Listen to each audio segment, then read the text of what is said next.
Et c'est parti, on va voir ensemble si math.random est si random que ça. Est-ce que c'est vraiment une bonne méthode à utiliser si on veut générer des nombres aléatoires dans un contexte sécurisé? Alors que fait math.random? Ça renvoie un nombre à virgule entre 0 inclus et 1 non inclus. Enfin, pas forcément que des nombres à virgule, on peut tomber sur 0, même s'il y a pas trop, il y a peu de chance, mais on peut tomber sur 0. Donc un intervalle avec 0 inclus et 1 non inclus. 0,4, 0,66 ou 0. Et donc, cette méthode est très utilisée pour générer des nombres aléatoires, ou pour générer toutes sortes de choses aléatoirement. Et on a un petit encart qui nous dit ici, ne fournit pas de nombres aléatoires propres à une cryptographie sécurisée.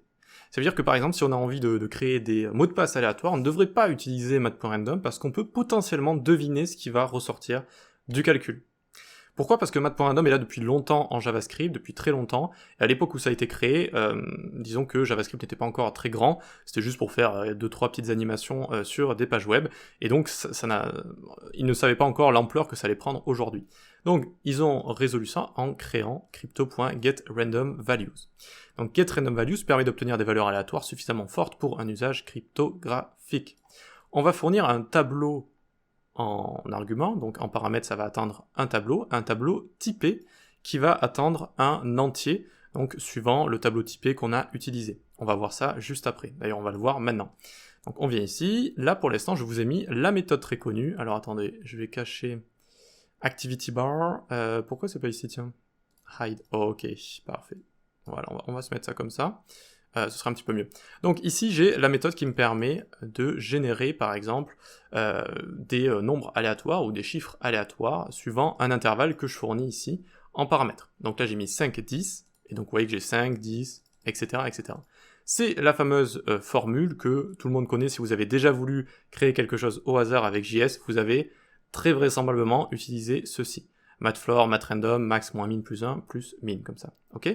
Donc on voit qu'on a le mathrandom juste ici. Si c'est la première fois que vous voyez cette formule, ne vous prenez pas vraiment la tête avec, dites-vous juste que ça va créer comme ça un nombre au hasard entre ce qu'on fournit comme ça en argument. Ok, donc comment on peut faire ça? Comment on peut faire strictement la même chose avec getRandomValue et donc avec des nombres qui ont été créés de manière beaucoup plus sécurisée qu'avec math.random juste ici? Eh bien c'est ce qu'on va voir directement.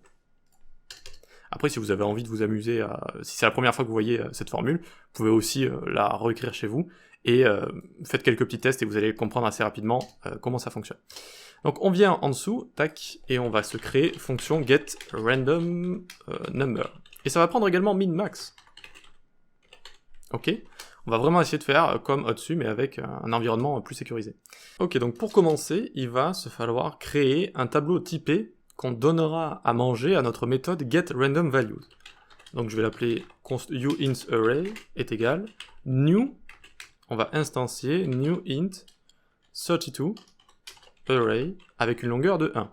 Qu'est-ce que c'est que ce bazar? Vous inquiétez pas, je vais vous expliquer. On le log ici, on regarde. Et on appelle la fonction évidemment. Hop, hop. Donc on a une sorte de tableau qui est en fait un objet, mais bon, on peut le manipuler les éléments à l'intérieur comme un tableau, donc ils ont mis array juste ici. Et le premier élément de ce tableau, il a été instancié à 0 comme ça. Parce qu'ils attendent une valeur. Ils attendent quoi? Un entier integer, unsigned, non signé, donc des valeurs positives ou 0, de 32 bits. Donc ça va être potentiellement un très grand nombre. Et donc, qu'est-ce qui va venir ajouter ce fameux entier? Eh bien, c'est la méthode crypto.getRandomValue, ici. Et donc je lui donne en argument ce que j'ai créé juste ici. Et regardez, maintenant c'est bon. J'ai bien un énorme entier ici. J'actualise, j'en ai un autre. On n'a plus qu'à faire let random number est égal uIntArray de 0, le premier élément. D'accord? Donc ici ensuite on va le loguer. Hop, et je vais enlever le console log ici. Et donc c'est bon, on a comme ça des très grands nombres générés de manière aléatoire. Vous voyez? Donc d'abord on crée un tableau typé qui attend un entier non signé de 32 bits. On fournit ça à getRandomValues qui va nous fournir cet entier. Et ensuite on le log juste ici. Alors quelles peuvent être les valeurs possibles ici avec notre entier unsigned de 32 bits?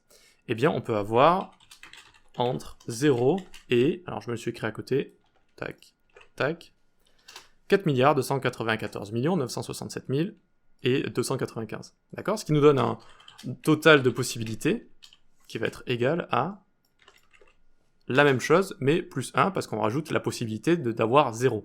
Donc ça, c'est vraiment le nombre total de possibilités, d'accord? Et ça, c'est les valeurs que ça peut retourner, voilà. Donc à chaque fois, j'actualise, et vous voyez que ça me donne des nombres d'une longueur qui peuvent être différentes, comme ça, d'accord? Ok. Donc, une fois qu'on a tout ça, qu'on a compris, donc le tableau signé, on le donne à notre méthode juste là, ensuite on prend le nombre au hasard, bien, tout ça, on pourrait le mettre sur une ligne, ou on pourrait, oui, le mettre sur une ligne. Donc on fait let random number est égal à crypto.getRandomValue, hop, on va peut-être dézoomer un cran, voilà, et on va lui fournir un tableau typé de 32 bits, et on va prendre la première valeur juste ici. Ok, très bien. Voilà, et regardez, donc ça passe nickel, nickel, et donc on peut avoir strictement la même chose. Mais j'avais vraiment envie de décomposer le tout pour que vous puissiez mieux comprendre. D'accord, donc on a toujours notre nombre ici qui est généré de manière aléatoire. Très bien, mais alors, comment on peut avoir un intervalle comme mat.random à partir de ce nombre généré aléatoirement? Comment on peut avoir tout ça? Eh bien, ce n'est pas pour rien que je vous ai écrit le nombre total de possibilités juste ici. On peut faire par exemple random number est égal random number divisé par le nombre total de possibilités. Hop. Et donc regardez ce que ça nous donne ici. Tiens, ça ressemble à quelque chose, ça. Ça ressemble à un mat.random ici, avec des nombres à virgule qui sont retournés. D'accord? C'est comme si je faisais, regardez, je vais le faire à côté, mat.random, et ça va me donner des valeurs qui sont étrangement similaires. Vous voyez? Donc un intervalle avec 0 inclus et 1 non inclus, et donc on a ce genre de choses. Parfait, génial. Une fois qu'on a tout ça, donc imaginez-vous, hein, donc ça c'est le nombre total de possibilités, hein, et donc là ça peut aller jusqu'à ce nombre-là, avec un 5 ici et un 6 là. Donc au max je peux avoir 0.99999 comme ça, d'accord? Voilà. Même s'il y a très peu de chances que ça arrive, mais voilà, c'est le max. Ok, très bien, donc une fois qu'on a ça, et qu'en fait on a strictement la même chose que mat.random, mais avec un nombre généré de manière sécurisée, eh bien on peut faire strictement le même calcul en fait. On peut faire le même calcul. Donc je le prends ici, et je vais le retourner. Boum. Je return mat.floor qui va enlever les chiffres après la virgule.